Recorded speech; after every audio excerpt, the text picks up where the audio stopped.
Hello दोस्तों, आज हम लोग लक्षद्वीप के बारे में पढ़ेंगे, लक्षद्वीप समूह के बारे में। इससे पहले जो क्लास हुई थी वो हुई थी अंडमान निकोबार द्वीप समूह के बारे में। हमारे चैनल द्वारा इंडियन ज्योग्राफी क्लास शुरू कर दी गई है, जो यूपीपीसीएस, बीपीएससी, यूपीएससी सब के लिए है। बाईलिंगुअल है, दोनों भाषाओं में है। आप आसानी से समझ सकते हैं, बिल्कुल मैप के थ्रू इसको बताया गया है, इसलिए बहुत अच्छे से इसको समझ लेना, आपको बहुत अच्छी क्लास लगेगी। वीडियो को सब्सक्राइब, लाइक करना, चैनल को सब्सक्राइब कर लीजिएगा। और कहीं कोई क्वेश्चन हो तो आप क्वेश्चन पूछ सकते हैं, उस कमेंट करके मैं उसका जवाब जरूर दूंगा। लेकिन इस क्लास को बिल्कुल जो है इग्नोर मत करना, बहुत अच्छे से इसको देखना। यहीं सबसे क्वेश्चन आते हैं तो गलत हो जाते हैं, और जब तक हम डीपली नहीं पढ़ेंगे, अब ना तो हम यूपीपीसीएस के, ना हम बीपीएससी के और ना यूपीएससी के किसी भी के एग्जाम के पेपर को सॉल्व नहीं कर सकते हैं। इसलिए हमें हर चीज़ को बहुत डीपली जा करके पढ़ना पड़ेगा। शुरू करते हैं आज हम लोग। सबसे पहले हमने जो बात किया था, इससे पहले जो क्लास हुई थी उसमें मैंने बंगाल की खाड़ी के द्वीपों की चर्चा की थी, अंडमान निकोबार और बहुत सारे अन्य द्वीपों की चर्चा हमने यहाँ पर किया था, बिल्कुल मैप के थ्रू किया था। इसकी क्लास जो है प्ले लिस्ट में है, आप जाके वहाँ देख सकते हैं। आज हम लोग अरब सागर के द्वीपों की चर्चा करेंगे। अलग अलग छोटे छोटे टॉपिक को इसलिए लिया जा रहा है जिससे टॉपिक आपको समझ में आ जाए और जरा भी आपको कोई प्रॉब्लम ना होने पाए। तो आज हम लोग अरब सागर के द्वीपों की चर्चा करेंगे ज्योग्राफी की क्लास में। और अरब सागर में जो सबसे प्रमुख द्वीप है वो है आपका लक्षद्वीप द्वीप समूह। लक्षद्वीप द्वीप समूह जो है ये भारत का एक केंद्र शासित प्रदेश है।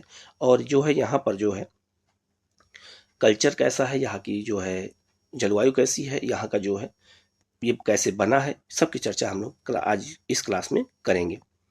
शुरू करते हैं हम लोग। सबसे पहले ये जान लीजिएगा कि इसका नाम लक्षद्वीप पड़ा कैसे। तो पहले इस द्वीप को लंका द्वीप, मिनिकॉय और अमीन द्वीप के नाम से जाना जाता था। 1973 में इसका नाम लक्षद्वीप रखा गया। हो सकता है आप लोगों की ये बात ना पता हो, तो लक्षद्वीप नाम कब पड़ गया?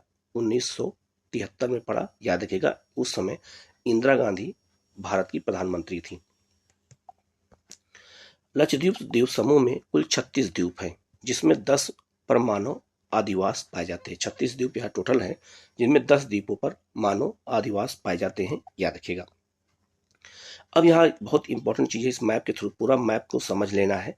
अगर ये मैप समझ गए तो आपको लक्षद्वीप के बारे में बिल्कुल याद हो जाएगा। ध्यान दीजिएगा, ये जो 8 डिग्री लिखा है, ये 9 डिग्री लिखा है, ये 10 डिग्री के अलावा 11 डिग्री लिखा है, 10 डिग्री यहाँ से गई है।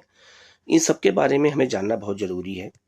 ये क्या है? तो ये अक्षांश रेखा है। ये 8 डिग्री अक्षांश रेखा है, ये 9 डिग्री अक्षांश रेखा है, और ये है 11 डिग्री अक्षांश रेखा है, जो लक्षद्वीप समूह को अलग अलग केंद्रों में बांटती है। अब गौर करना कैसे। जो 8 डिग्री चैनल है, ये 8 डिग्री अक्षांश है, ये किसको बांटता है? तो ये मिनिकॉय, मिनिकॉय लक्षद्वीप का एक आइलैंड है, ये पूरा लक्षद्वीप है। तो लक्षद्वीप को और मालदीव से अलग कौन करता है? 8 डिग्री चैनल अलग करता है। इस बात को याद रखिएगा। 8 डिग्री चैनल जो है वो किसको अलग करता है, आपसे पूछा जाएगा तो आप बताओगे लक्षद्वीप, भारत के लक्षद्वीप को मालदीव से अलग जो करता है, इसी को कहा जाता है 8 डिग्री चैनल। ठीक है। 9 डिग्री चैनल किसको अलग करता है? अक्षांश रेखा। तो ये पूरा लक्षद्वीप का पूरा लक्षद्वीप ये है, और उसी का एक छोटा सा आइलैंड थोड़ा सा दक्षिण की ओर चला आया है, जिसे मिनिकॉय द्वीप कहते हैं। तो मिनिकॉय द्वीप को शेष लक्षद्वीप से अलग कौन करता है? 9 डिग्री चैनल। ठीक है। और जो लक्षद्वीप है ये 2 द्वीप समूह में बटा हुआ है। उत्तर वाले को अमीन द्वीप कहते हैं और दक्षिण वाले को कन्नानौर कहते हैं। तो अमीनी द्वीप और कन्नानौर को अलग कौन करता है? 11 डिग्री चैनल अलग करता है, ये बात याद रखिएगा। तो यह फिर से बता देता हूं मैं, 8 डिग्री चैनल मालदीव को पूरे लक्षद्वीप से अलग करता है, सीमा बनाता है, ये अंतर्राष्ट्रीय एक तरह से सीमा कह सकते हैं। 9 डिग्री चैनल पूरे लक्षद्वीप को मिनिकॉय से अलग करता है, और 11 डिग्री चैनल लक्षद्वीप को में 2 द्वीप समूह हैं, उत्तर क्षेत्र में अमीन द्वीप को कन्नानौर से अलग करता है। ये बात हो सकता है आप लोगों को बिल्कुल नहीं पता होगी, इस चीज को हमें जानना बहुत जरूरी है। ठीक है। तो ये सब चीजों को याद रखना कि जो ये 9 डिग्री चैनल यहाँ साफ साफ मैंने लिख दिया है, अमीन द्वीप और कन्नानौर द्वीप समूह को अलग करती है, और लक्षद्वीप और मालदीव को 8 डिग्री चैनल अलग करती है। ये सारे डिग्री चैनल को आपको याद रखना है, यही एग्जाम में आपसे पूछा जाएगा। ये मैप आपके थ्रू जब हम इसको याद करते हैं तो हमें बिल्कुल याद हो जाता है, इसीलिए मैप के थ्रू बताने का प्रयास किया गया है, जिससे जो है आपके क्वेश्चन गलत ना होने पाए। आगे बढ़ते हैं हम लोग। यहाँ पे ये लिखा भी है, 11 अक्षांश के सहारे लक्षद्वीप को 2 भागों में विभक्त किया गया है। उत्तरी भाग को अमीन द्वीपी और दक्षिणी भाग को कन्नानौर कहते हैं। इसी चीज को यहाँ पे मैप पे थ्रू बताया गया है कि 11 डिग्री चैनल जो है कन्नानौर को अमीनी द्वीप से अलग करता है। इसके बाद है लक्षद्वीप का दक्षिणतम द्वीप मिनिकॉय है, जो 9 डिग्री चैनल द्वारा शेष द्वीपों से अलग होता है, ये भी मैंने बताया। और 8 डिग्री चैनल लक्षद्वीप को मालदीव से अलग करता है। तो मालदीव एक अलग देश है, तो उसको अलग करता है कौन? 8 डिग्री चैनल। 8 चैनल क्या है? तो ये अक्षांश रेखा, यहीं से जो है आने जाने का मार्ग बनाया गया है, ठीक है। और इससे पहले वाली क्लास में मैंने बताया था कि जो 10 डिग्री चैनल है वो अंडमान को निकोबार से अलग करती है। अब हम लोग बात करते हैं कि लक्षद्वीप समूह का निर्माण हुआ कैसे है, इसकी चर्चा कर लेते हैं कि लक्षद्वीप कैसे बना है। तो याद रखिएगा, अंडमान निकोबार द्वीप समूह ज्वालामुखी से बना है, जबकि लक्षद्वीप किससे बना है? तो लक्षद्वीप परवाल भित्ति से बना है। परवाल भित्ति क्या है, ध्यान समझना। जो देखा होगा पंडित जी लोग शंख जो बजाते हैं, उस शंख भी एक परवाल जीव होता है, ठीक है। उसके ऊपर कैल्शियम कार्बोनेट की वो होता है, कवच होता है। जैसे मान लीजिए ये समुद्र में कटक होते हैं, समुद्र मान लीजिए सी लेवल हो गया, और समुद्र के अंदर जो है पठार पाए जाते हैं। तो समुद्र के अंदर जो पठार पाए जाते हैं उन्हीं को सागरीय कटक कहा जाता है, ठीक है। तो समुद्र के अंदर भी पठार पाए जाते हैं और धरातल के पर महाद्वीपों भी पठार पाए जाते हैं। तो जो सागर के अंदर पठार पाए जाते हैं उनको कटक कहा जाता है। इन्हीं कटकों के ऊपर परवाल जीव एक समूह में पनपते हैं, वो मर जाते हैं तो उनका कवच यहीं सुरक्षित रहता है। उनके ऊपर दूसरी पीढ़ी, उनके ऊपर तीसरी पीढ़ी, उनके ऊपर चौथी पीढ़ी, पांचवी पीढ़ी, और ऐसे से सी लेवल के ऊपर आ जाते हैं। तो इन्हीं को हम द्वीप के नाम से जानते हैं, ठीक है। तो परवाल द्वीप से बना है या परवाल भित्ति से बना है, ये बात याद रखेगा। किससे बना है? परवाल भित्ति से। कौन? लक्षद्वीप समूह। आगे बढ़ती है, देखिए परवाल भित्ति ये सब है, यही सब परवाल भित्तियां हैं। ये सब जीव हैं, ये मर जाते हैं तो इन्हीं के ऊपर अलग अलग जीव बन जाते हैं और ये बिल्कुल हरे भरे दिखाई देते हैं समुद्र के अंदर। इसके बाद आप देखेंगे इस द्वीप समूह का निर्माण लक्षद्वीप चागोस अंतःसागरीय कटक के ऊपर परवाल के निक्षेप से हुआ है। मैंने जो बताया आपसे कि पठार होते हैं, उन्हीं पठारों के ऊपर पीढ़ी दर पीढ़ी ये पाए जाते हैं, इसीलिए इनका निर्माण होता है। इसके बाद आगे बढ़ते हैं। ये देखिए, यहाँ भी देखिए, ये सब बिल्कुल घोड़े के नाल के जैसे बने हुए, इसे घोड़े की नाल होती है उस तरह से बने हैं, या अंगूठी के आकार के बने हैं। ये सब देखिए दूर दूर तक आपको ऐसे ही आइलैंड वहां पर दिखाई देंगे, और ये बहुत सागर से बहुत ऊंचे नहीं होते हैं, क्योंकि परवाल जीव से बने हैं ना, इसीलिए। यहाँ लिखा है, भारत के समुद्री भाग में पाए जाने वाले एटॉल मुख्यतः लक्षद्वीप में पाए जाते हैं। एटॉल परवाल भित्ति का एक प्रकार होता है जो अंगूठी या घोड़े की नाल की आकृति का होता है, ठीक है। तो यह एटॉल जो होता है वो घोड़े की नाल या आकृति के आकार का होता है।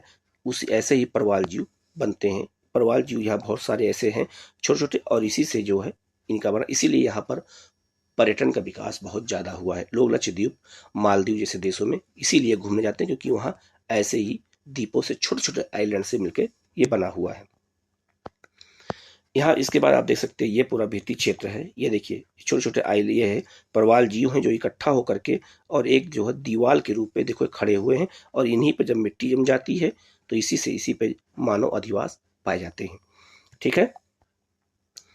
एटॉल उच्च जैव विविधता के क्षेत्र है। जैव विविधता मतलब यहाँ बहुत हरे भरे क्षेत्र हैं, बहुत सारे जीव पाए जाते हैं, और द्वीपों के चारों ओर परवाल भित्तियां पाई जाती है। तो ये द्वीप है और इन्हीं के चारों ओर देखो ये परवाल भित्तियां पाई जाती हैं। और जब ये देखिए ये पूरा परवाल भित्ति है समुद्र के अंदर, और ये बिल्कुल हरे भरे हैं, इसलिए इनको हम जैव विविधता का केंद्र भी कहते हैं, ठीक है। इसके बाद लक्षद्वीप की विशेषताओं चर्चा कर लें तो कावरत्ती लक्षद्वीप की राजधानी है।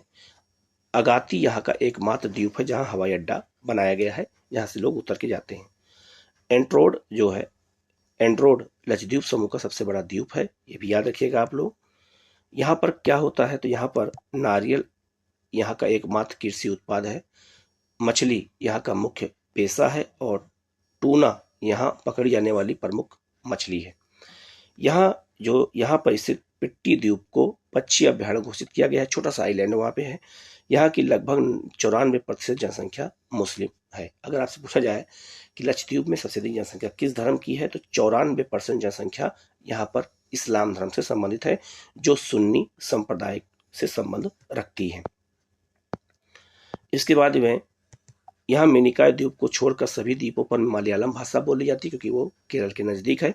और मिनिकॉय में महल नामक भाषा बोली जाती है, और महल भाषा मूलतः मालदीव की भाषा है। ये मालदीव के नज़दीक है, इसलिए मिनिकॉय में महल नामक भाषा बोली जाती है। इसके बाद है अरब सागर के अन्य द्वीपों की चर्चा कर ले हम लोग।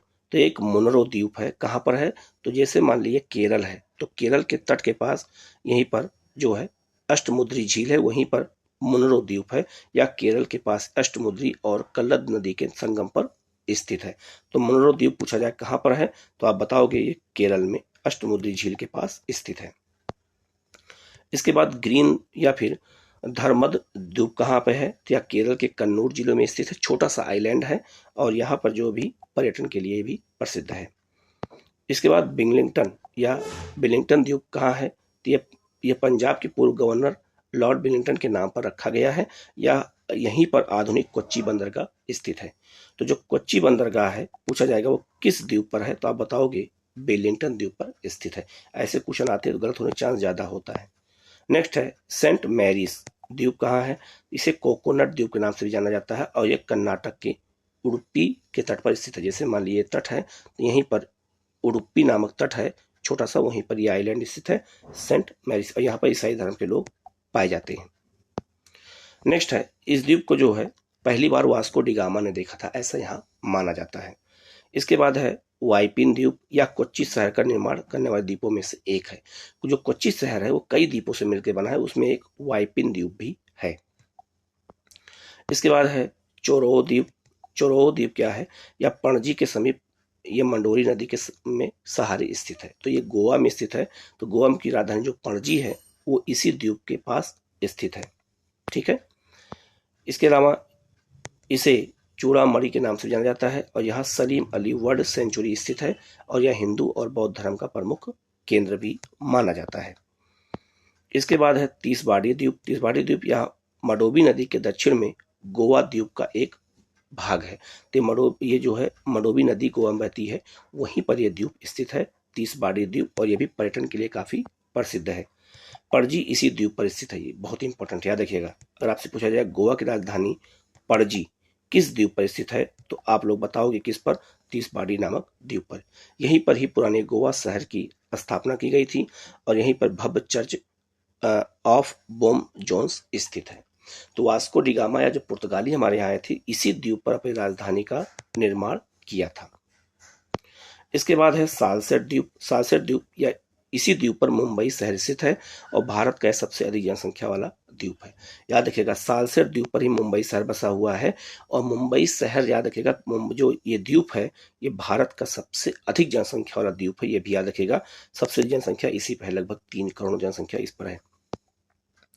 नेक्स्ट है बॉम्बे। बॉम्बे 7 द्वीपों से बना है। कभी कभी आप लोग जब पढ़ते होंगे तो लिखा होता है जो बम्बई है या मुंबई 7 टापुओं पे बसा है, 7 द्वीपों पे बसा है। तो 7 द्वीप कौन कौन से हैं आप यहाँ देख सकते हैं। 7 द्वीप कौन कौन से हैं, मुंबई शहर किस पर बसा है, जो है आइलैंड ऑफ बॉम्बे, कोलाबा, मजगांव, पारेल या वर्ली कहते हैं इसको, old women's island, little Colaba कहते हैं इसको, माहिम और ट्राम्बे। इतने आइलैंड से मिलकर के बम्बई शहर बना हुआ है। ये देखिए सारे द्वीपों को यहाँ पर अलग अलग दिखाया गया है। बम्बई 7 टापू पे बसा है, ये बात याद रखिएगा। आगे है बॉम्बे के 7 द्वीप और सालसेट द्वीप के साथ मिलकर ग्रेट मुंबई का निर्माण करते हैं। ठीक है, तो जो ग्रेटर मुंबई है वो इसी दोनों मिला करके बनाया गया है। और नेक्स्ट है एलिफेंटा। एलिफेंटा द्वीप कहाँ है, ये महाराष्ट्र में है, और ये देखिए महाराष्ट्र में ये दिखाया गया है, और यहीं पर शैव धर्म के कई गुफाओं का निर्माण किया गया है, शैव धर्म संबंधित। और इस जो मूर्ति यहाँ दिख रही है, इस मूर्ति भगवान शिव की मूर्ति है, और इस मूर्ति को बोलते हैं महेश मूर्ति। और यहाँ पर राष्ट्रकूट राजाओं ने इसको बनवाया था। राष्ट्रकूट राजाओं ने इसे अपनी राजधानी बनाई थी, और ये समुद्र में स्थित है। ठीक है। गेटवे ऑफ इंडिया से 10 किलोमीटर अंदर समुद्र में ये पड़ता है। इसे धारापुरी भी कहते थे। इसका अर्थ होता है गुफाओं का स्थान। राष्ट्रकूट राजाओं ने यहाँ पर शैव धर्म और वैष्णव धर्म से संबंधित कई गुफाओं का निर्माण कराया था। तो ये बात याद रखिएगा कि जो ये मूर्ति है इसको महेश मूर्ति कहते हैं और ये एलिफेंटा में ही स्थित है। ठीक है। और ये इसमें शिव के 3 रूपों को दिखाया गया है, एक रौद्र रूप में, एक सौम्य रूप में और एक जो है बिल्कुल स्वभाव सरल स्वभाव में दिखाया गया। तो शिव के जो है उत्पत्ति, पालनकर्ता और विनाश तीनों के रूप को यहाँ दिखाया गया है। इसे महेश मूर्ति कहते हैं। ये बात याद रखना, कभी कभी एग्जाम में पूछ देता है कि महेश मूर्ति कहाँ पर है, तो ये है एलिफेंटा में। और एलिफेंटा कहाँ है, तो ये मुंबई के पास एक छोटा सा आइलैंड है। गेटवे ऑफ इंडिया से 10 किलोमीटर समुद्र में जाने पर ये पड़ता है। लोग यहाँ घूमने जाते हैं और यहाँ पे शैव धर्म संबंधित और वैष्णव धर्म संबंधित गुफाओं का निर्माण किया गया है। ठीक है। तो ये कुछ प्रमुख शहर थे और अरब सागर के प्रमुख आइलैंड थे। मैंने सबके बारे में बिल्कुल आपको बता दिया है। आप लोग इसको पूरा मैप के थ्रू अच्छे से देख लीजिएगा और चैनल को जरूर सब्सक्राइब कर लीजिएगा। इस तरह के वीडियो आपको लगातार मिलते रहेंगे। UP PCS, Bihar PCS special भी हमारी क्लास जो है शुरू हो चुकी है, उसकी भी आपको वीडियो जल्द से जल्द आपको मिल जाएगी और आप लोग लगातार क्लास लेते रहिए। अगर किसी स्टूडेंट को हमारा टेलीग्राम चैनल ज्वाइन करना है तो उसका लिंक इसी वीडियो के कमेंट में शेयर कर दूंगा। आप वहां से ज्वाइन कर सकते हैं, डेली टेस्ट भी दे सकते हैं और हमारे साथ जुड़ सकते हैं। Okay, thank you.